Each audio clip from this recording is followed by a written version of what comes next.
Mirad que nadie os engañe. Muchos falsos profetas se levantarán. Algunos apostatarán de la fe. Harán mercadería de vosotros con palabras fingidas. Porque no vendrá sin que antes venga la apostasía. Y ahora, amados hermanos, queremos que sepan lo que sucederá con los creyentes que han muerto, para que no se entristezcan como los que no tenían esperanza. Pues ya que creemos que Jesús murió y resucitó, también creemos que cuando Jesús vuelva, Dios traerá junto con él a los creyentes que han muerto. Les decimos lo siguiente de parte del Señor. Nosotros, los que todavía estemos vivos cuando el Señor regrese, no nos encontraremos con Él antes de los que ya hayan muerto. Pues el Señor mismo descenderá del cielo con un grito de mando, con voz de arcángel y con el llamado de trompeta de Dios. Primero, los creyentes que hayan muerto se levantarán de sus tumbas. Luego, junto con ellos, nosotros, los que aún sigamos vivos sobre la tierra, seremos arrebatados en las nubes para encontrarnos con el Señor en el aire. Entonces estaremos con el Señor para siempre. Bienvenido a Apostasía. La escritura anterior ha sido sacada de contexto tantas veces que hoy en día, por intentar explicar la Biblia con nuestras propias ideas, se ha entenebrecido probablemente la señal más importante que podamos entender sobre lo que sucederá con la iglesia cuando el Hijo del Hombre venga por su pueblo. Pero vamos a ir parte por parte para entender lo que realmente es el rapto o arrebatamiento. Tomemos el tiempo para iniciar con el principio de todo este problema. Algunos autores, personas como usted y yo, mencionan que la iglesia, es decir, el pueblo de Dios, no estará aquí durante el tiempo de la tribulación, que será arrebatado como menciona la primera carta de Pablo a los creyentes en Tesalónica, en el verso 17. Cuando el Señor venga a raptar su iglesia, millones y millones de personas van a estar buscando dónde está el esposo, dónde está la esposa, dónde está el marido, dónde están los hijos, dónde está el pastor, dónde está el vecinito, aleluyita, gloria a Dios, que ponía el sign de la iglesia en Semana Santa. ¿Dónde están? Otros, por su parte, mencionan que seremos arrebatados en medio de la tribulación, haciendo alusión a la profecía de Daniel 9 en el verso 27, y otros mencionan que Yeshua llamará a su congregación hasta el final de la tribulación. ¿Quién tiene la razón? Dejemos que sean las escrituras las que nos digan realmente quién está en lo cierto. Y comencemos desde el principio. Valga por segunda vez la redundancia, y es que Yeshua dijo que su venida sería como en los días de Noé. Cuando el Hijo del Hombre regrese, será como en los días de Noé. En esos días, antes del diluvio, la gente disfrutaba de banquetes, fiestas y casamientos, hasta el momento en que Noé entró en su arca. La gente no se daba cuenta de lo que iba a suceder hasta que llegó el diluvio y arrasó con todos. Así será cuando venga el Hijo del Hombre.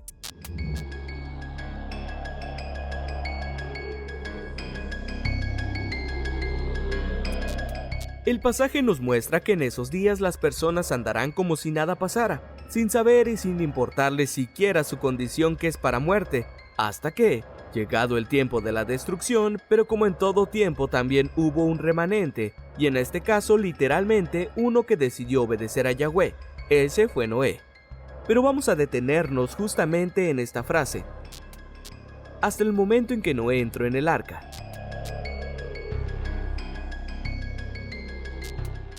El nombre de Noé en hebreo significa reposo, descanso, cesar, y la palabra arca es en hebreo tebaj, cuyo significado es arca, una caja, pecho.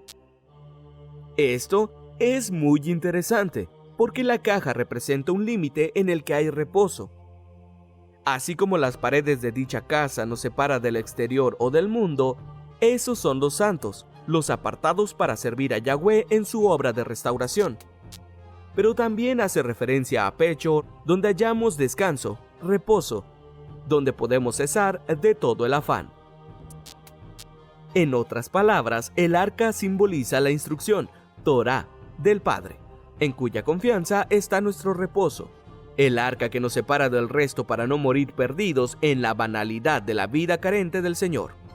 Y nos deja un claro indicio cuando dice en los días de Noé, pues durante la primera destrucción de la humanidad corrupta, el también llamado pregonero de justicia y su casa, familia, no fue llevado a otro lugar, estuvo aquí, en la tierra, viviendo resguardado por el Señor todo el diluvio. Y si Yeshua dice que será como en los días de Noé, significa entonces que la iglesia estará aquí en la paz que sobreviene de lo alto por la palabra que abunda en su corazón. Pero entonces ¿no seremos raptados antes de que todo suceda?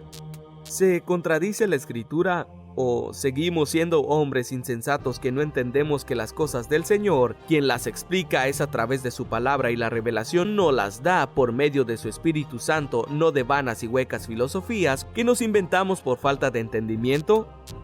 Bien, entonces según lo que dice la Escritura podemos descartar que no seremos arrebatados antes de que venga la tribulación.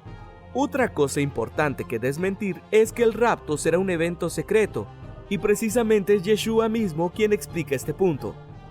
Entonces estarán dos hombres en el campo, uno será tomado y el otro será dejado. Estarán dos mujeres moliendo harina en el molino, una será tomada y la otra será dejada atrás. Así que manténganse alerta, porque ustedes no saben qué día su Adón, Señor, vendrá. Entonces si un hombre estará trabajando en el campo y dos mujeres moliendo harina en el molino, ¿cómo puede ser este un evento secreto? Pues hay una clave relevante aquí. Yeshua nos encontrará viviendo en la cotidianidad, por lo que nos dice que nos mantengamos alerta. Esto es, trabajando en lo que Él agrada para que, llegado el tiempo, el Señor te tome como el esposo que regresa por su novia prometida para ser desposada. Pongamos esto de manera más sencilla. Dos hombres estarán en el mundo, el campo, habitando y relacionándose unos con otros, pero uno sigue a Yahweh con todo su corazón, le busca, estudia su palabra, trabaja con diligencia en las cosas del Padre, ha entregado su voluntad para que su Espíritu Santo more en él. Ha crecido, madurado y dado fruto de arrepentimiento. Dejó de lado los tesoros materiales que se corroen por la polilla y el hollín. Esto es dejar de ambicionar posiciones o riquezas para hacer tesoros en el cielo, donde los anteriores no les puede hacer nada. Este es al que Yeshua llama su iglesia y con quien contraerá nupcias. El otro, el que queda, es aquel cuyo corazón, mente, nunca se abrió a buscar las cosas del Señor y como en los días de Noé, su vista estuvo entenebrecida hasta que fue muy tarde.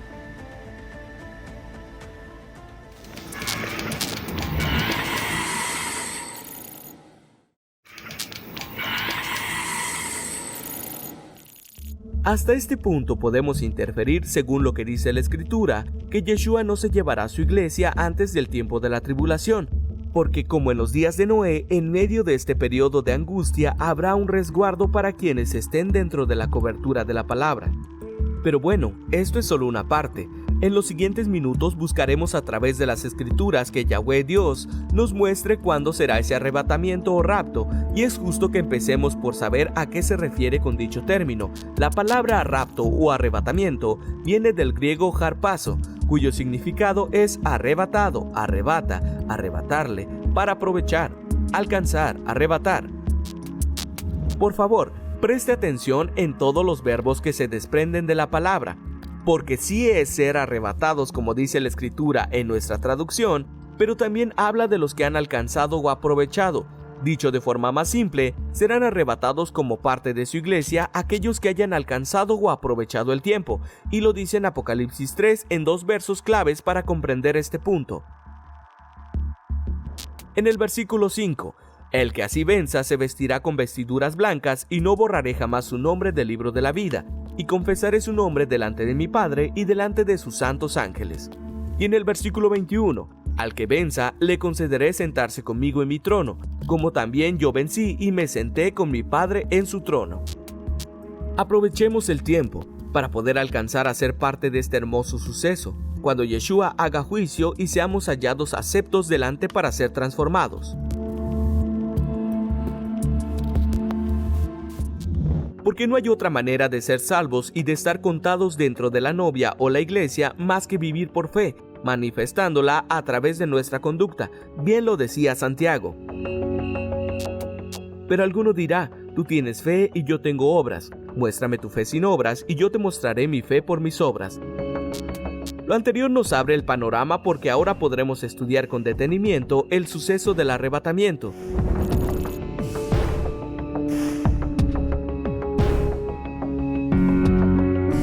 Ya sabemos que Yeshua anunció que antes del suceso el mundo estará como en los días de Noé, mientras también nos mostró a través de la Escritura que Noé no fue sacado de la tierra, sino que estuvo resguardado en medio de la tribulación. Por tanto, también así sucederá con nosotros. Y entendimos que harpazo, además de referirse al arrebato, también hace alusión a requisitos de la iglesia, aprovechamiento o diligencia para alcanzar la victoria, la cual es la vida eterna, y nuestra transformación, la cual dice la Biblia será en un instante. Bien, después de esto retomemos el principio de todo este discurso, porque es tiempo de revisar varias cosas. Primera de Tesalonicenses está citando 3 sucesos que ocurrirán llegado el momento. El primero es la resurrección de aquellos que murieron en Cristo. Dice: tampoco queremos, hermanos, que ignoréis acerca de los que duermen, para que no os entristezcáis como los demás que no tienen esperanza. Porque si creemos que Jesús murió y resucitó, así también traerá Dios en Jesús o Yeshua a los que durmieron en él. Entonces nos dice que, así como Yeshua, Jesús, resucitó, todos aquellos que murieron creyendo en él serán resucitados. El siguiente evento es el rapto o arrebatamiento de la iglesia, el pueblo de Dios, el que ha vencido, dice la Escritura. Por lo cual os decimos esto en palabra del Señor, que nosotros los que vivamos, los que quedemos hasta la venida del Señor, no precederemos a los que durmieron, porque el Señor mismo en voz de mando, con voz de arcángel y con trompeta de Dios, descenderá del cielo y los muertos en el Mesías resucitarán primero. Después nosotros, los que vivamos, los que hayamos quedado, seremos arrebatados simultáneamente con ellos en las nubes al encuentro con el Señor en el aire, y así estaremos siempre con el Señor. Aquí nos vamos a quedar un rato, porque hay varias cosas que entender, que nos ayudará en gran manera a quitarnos los velos de los ojos, porque dice hasta la venida del Señor, versículo 15. Yeshua no vendrá sino hasta el final de la tribulación, y esto lo anuncia el mismo Yeshua, Jesús, a sus discípulos. Inmediatamente después de la aflicción de aquellos días, el sol se oscurecerá, y la luna no dará su resplandor, y las estrellas caerán de los cielos, y las potestades de los cielos serán sacudidas. En ese tiempo aparecerá la señal del Hijo del Hombre en el cielo. Y entonces harán duelo todas las razas de la tierra, y verán al Hijo del Hombre viniendo en nubes del cielo, con poder y gran gloria, y enviará a sus ángeles con gran trompeta, y reunirán a sus escogidos de los 4 vientos, desde un extremo del cielo hasta el otro. Yeshua Jesús no dice en medio de la tribulación o antes de ella. Dice con claridad: inmediatamente después. Y como está escrito en Génesis, el sol y la luna servirán por señal en aquel día. Mirar a su alrededor y ver que todas las condiciones están dadas. ¿Por qué? Porque la esperanza crea en nosotros esa confianza en que el Señor en cualquier momento nos viene a recoger. Según la Escritura, primera de Tesalonicenses 4, 13 al 17, sucederá cuando regrese el Mesías en gloria y en majestad, no antes ni en medio. El peligro de creer que la iglesia será raptada antes de la gran tribulación estriba en que el creyente deje de estar alerta a la profecía y a las circunstancias que le rodean. Si están alerta, podrán estar listos en cualquier situación, pues ya sea que mueran para después resucitar o sean arrebatados, su galardón es el Señor, como nos instruye el Mesías. Mateo 16, 27. Los cristianos del primer siglo deberían estar alerta porque vivían en constante persecución. Si no, pregúntenle a Pablo, Pedro, a Juan o Esteban. Si un creyente confía en un rapto que no ha de venir antes de la gran tribulación, va a ser víctima del error que le inculcaron, de una mala enseñanza. La responsabilidad de predicar ese falso rapto gravita en que adormecemos al pueblo del Señor con una mentira, y los privamos de poder utilizar los medios que Dios nos brinda para alcanzar a ser resguardados durante el tiempo de aflicción. Pues como en los días de Noé, será la palabra de Yahweh Dios nuestra arca y nuestro reposo. Averigüemos la verdad para no mancharnos las manos con la sangre de nuestros hermanos, a quienes engañamos. De toda palabra ociosa que hablemos tendremos que dar cuenta el día del juicio. En Apocalipsis 3:10 nos habla bien claro de que Dios nos va a quitar de la ira, de la prueba, o sea, de la hora de la prueba que va a venir a la tierra.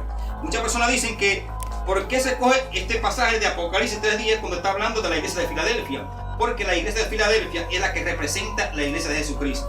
Las otras iglesias, claro que son periodos que han pasado y que también hay iglesias que están comportándose como aquellas iglesias, pero se ha cogido este texto de Apocalipsis 3:10 porque es la iglesia de Filadelfia la que está representando la iglesia de Jesucristo hoy en día.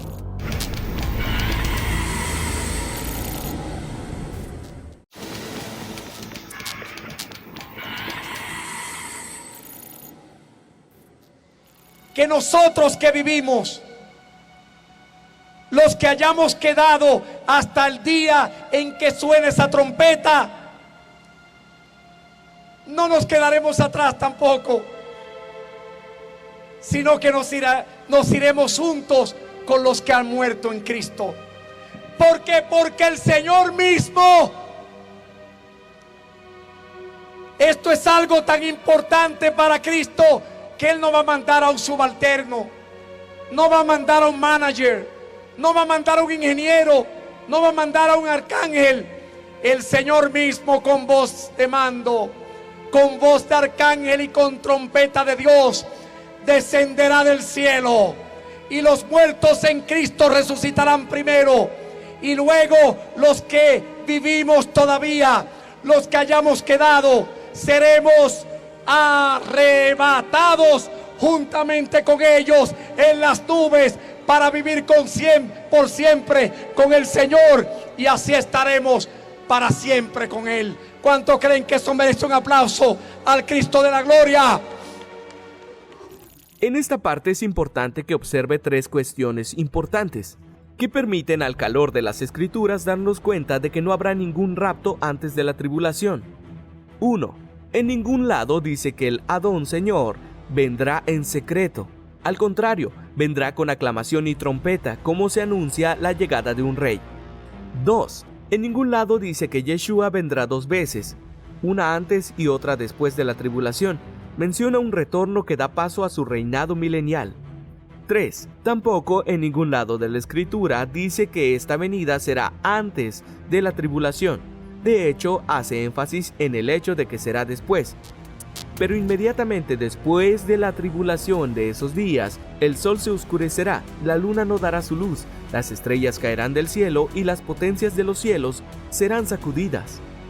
Entonces aparecerá en el cielo la señal del Hijo del Hombre, y entonces todas las tribus de la tierra harán duelo y verán al Hijo del Hombre, que viene sobre las nubes del cielo con poder y gran gloria. Mateo 24, 20 al 29. Esto es importante porque el Mesías mismo nos explica el orden de los acontecimientos llegado el día, por lo cual debemos estar alerta, viviendo por fe y manifestando que hemos creído con obediencia consciente, de esa que se exterioriza después de haber cedido la voluntad, mente, alma, al Señor. Un punto importante al respecto del pasaje de Primera de Tesalonicenses 4 es entender la razón del por qué Pablo escribe tales cosas a los creyentes de este lugar. Saulo Pablo de Tarso no estaba enseñándoles, esta escritura no era una doctrina, era más bien palabras de confort para quienes se entristecían a causa de la muerte de otros hermanos en la fe, pues creían que no alcanzarían a ver el retorno triunfal de nuestro Señor, por causa de los que duermen, actuando de la misma forma que aquellos que no tienen esperanza.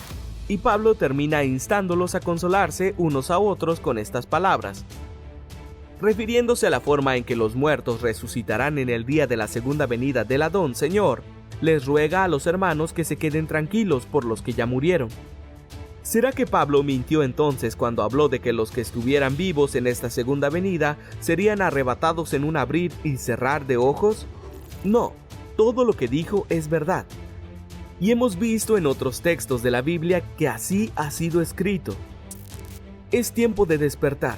Porque si no estamos atentos a los tiempos y las señales del Mesías para su glorioso regreso, y el rescate de su iglesia, su novia, será para nosotros como ladrón en la noche, porque nuestra atención está situada en falsas doctrinas que han tergiversado la verdad enseñada por el Padre Yahweh, los patriarcas, los profetas, el Mesías y los apóstoles. Como en los días de Noé, seremos resguardados durante el tiempo de la prueba. No iremos a ninguna parte. La diferencia entre los que están cubiertos por la palabra del Señor es que a pesar del juicio que haga Yahweh Dios a los moradores de la tierra, nosotros, los que hemos creído y fuimos injertados en el pueblo del Señor por medio del Mesías, estaremos seguros. Pues como en el tiempo de Egipto, Israel pasó la noche en aquella nación. Comieron del cordero con las hierbas amargas, y mientras dormía, el ángel se llevó a los primogénitos de Egipto. Pero los hebreos fueron resguardados con la marca de la sangre del cordero. El pueblo no fue expulsado de la tierra de la aflicción antes de la prueba, sino que estuvo durante toda esta, con el objetivo de que el Señor también les enseñara a ellos que en todo tiempo Yahweh es su resguardo, su refugio, aún en medio de la aflicción.